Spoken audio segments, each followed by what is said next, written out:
Ida B. Wells, Let the Truth Be Told, by Walter Dean Myers, illustrated by Bonnie Christensen. Ida Bell Wells was born on the 16th of July, 1862, in Holly Springs, Mississippi. The first child of James Wells and his wife, Elizabeth, was beautiful, bright-eyed, and healthy. Still, there was much to worry about.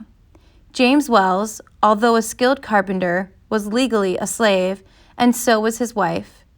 3 years later, the Constitution of the United States was changed.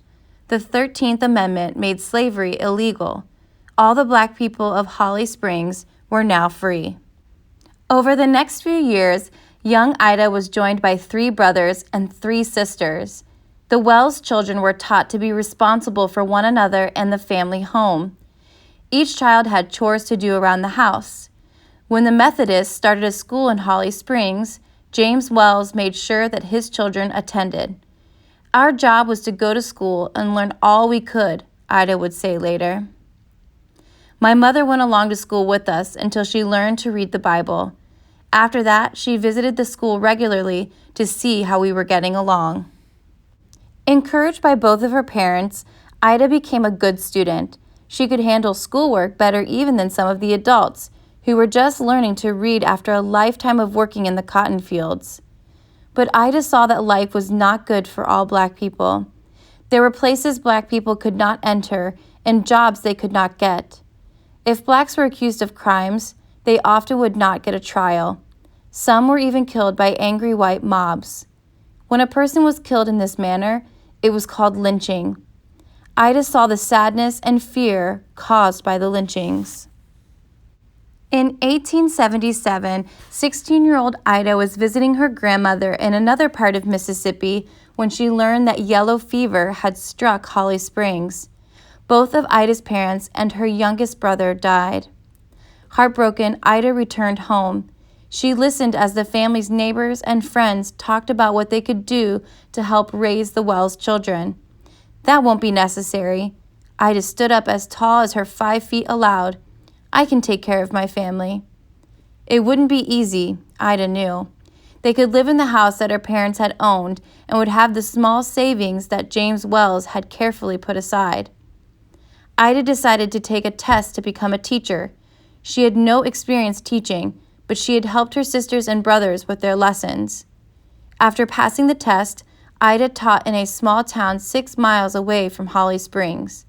A friend of the family agreed to keep the smaller children while Ida worked.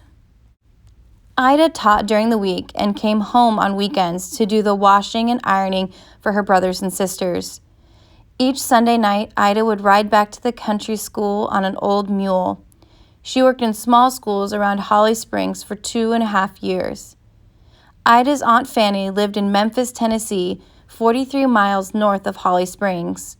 There were more teaching opportunities there, and in 1881, Ida, now 19, moved to Memphis with 2 of her sisters.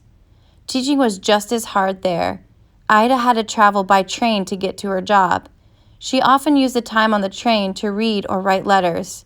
She read newspapers and whatever books she could find. She also began to keep a diary. One day, Ida took a seat in the ladies' coach of the train. The conductor refused to take her ticket and told her to move to the smoking car. Ida knew that the conductor wanted her to move because she was black. She refused. The conductor tried to pull her out of the seat. Ida was small. She braced her feet against the seat in front. When the conductor put his hand on her arm, she bit him. The conductor got 2 strong men, and together they dragged Ida from the car. Ida, very upset, left the train and went back to Memphis. Ida decided to sue the railroad. She won her case in court and was awarded $500. The local newspaper, the Memphis Appeal Avalanche, ran the story. The headline read, "Darky Damsel Gets Damages." Ida also wrote about the incident for her church paper, The Living Way. Judge Pierce, who was an ex-Union soldier from Minnesota, awarded me damages of $500. Later, the court's decision was reversed, and Ida did not receive the money she had won in court. but she did see how people reacted to the articles she had written.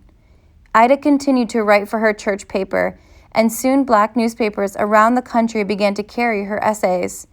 She wrote under the name Lola and was called the Princess of the Press. T. Thomas Fortune, the noted New York publisher of the New York Age, wrote, "She has become famous as one of the few of our women who handle a goose quill with diamond point as easily as any man in newspaper work. If Lola were a man, she would be a humming independent in politics. She has plenty of nerve and is as sharp as a steel trap." By 1889, Ida had stopped teaching and wrote full-time. She even became part owner of a newspaper called Free Speech and Headlight. In August 1892, both her sharp pen and her nerve would be put to the test. The People's Grocery Store was owned by 3 of Ida's friends. A dispute occurred between the 3 and some white men who did not like the idea that black men owned the store. A fight ensued, and shots were exchanged. The next morning, hundreds of black men were arrested, including Ida's friends. Several days later, the store owners were taken from the jail by a white mob and murdered. Ida was filled with grief and anger. She knew that the deaths of the black men were often ignored. Longing for justice, Ida turned to the only weapon she had, her writing. In her articles for Free Speech and Headlight, Ida urged the black people of Memphis to leave town or stop supporting white businesses or riding the white-owned streetcar line. Ida Wells had organized one of the first economic boycotts. She was threatened, and her friends feared for her life. When Ida left town to visit New York, her office was invaded by hoodlums and destroyed. This is what opened my eyes to what lynching really was, an excuse to get rid of Negroes who were acquiring wealth and property. Ida was forced to leave Memphis, but she was determined not to be quiet or fearful. She began writing for the New York Age from her new home in Chicago. Her articles exposed the poor treatment of black people, especially black men. More than any other person in America, she spoke and wrote about the crime of lynching. She believed that all Americans, black and white, were entitled to equal justice. In 1893, she published a book on lynching titled The Red Record. Her good friend Frederick Douglass wrote an introduction to the book. "Dear Miss Wells, brave woman, you have done your people and mine a service which can neither be weighed nor measured." Ida was invited to speak in England and Scotland. She spoke with eloquence and passion about the unfair treatment of black men. In the past 10 years, over 1,000 black men and women and children have met this violent death at the hands of a white mob, and the rest of America has remained silent. In June 1895, Ida B. Wells married Ferdinand Lee Barnett, an attorney and newspaper publisher. Susan B. Anthony, who fought so hard for women's rights, worried that Ida would give up her life as a crusader for justice. Ida replied, "Miss Anthony, don't you believe in women getting married?" She said, "Oh yes, but not women like you, who had a special call for special work. I know of no one in this country better fitted to do the work you had in hand than yourself." Although she was raising her own family, Ida Wells did not abandon her role as a fighter. In 1900, the Chicago Tribune ran a series of articles recommending school segregation. Ida asked for help from another brave warrior in the fight for social equality, Jane Addams. Miss Addams brought together a group of influential white business people to hear Ida plead her case. Ida Wells convinced them to keep her Chicago schools open for all children. Although a wife and mother, Ida continued to write and organize. In 1909, she was one of the major speakers and organizers of the group that would eventually call itself the National Association for the Advancement of Colored People, or the NAACP. Ida Wells understood that among African Americans, there were important differences. Those who were powerful and doing well often weren't willing to make a commitment to help the poorest among them. They wanted to be respectable.